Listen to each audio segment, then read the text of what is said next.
একটি বিষধর সাপ বের হয়ে আসছে গুহা থেকে খাবারের সন্ধানে। সাপ সাধারণত ইঁদুর, পাখি, খরগোশ, ছোট ছোট প্রাণী এগুলো ধরে ধরে খায়।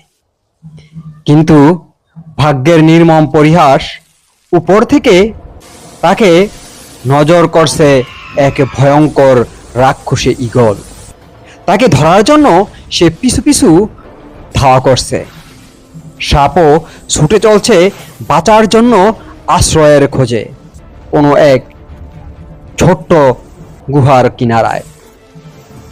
সে শেষ পর্যন্ত এক গুহার কিনারায় লুকিয়ে পড়ে, কিন্তু ঈগলও সেখানে সে পৌঁছে যায়। তাকে ধরার জন্য সে তীব্র গতিতে তার সামনাসামনি মুখোমুখি হয়ে দাঁড়ায়। এ এক ভয়ঙ্কর দৃশ্য।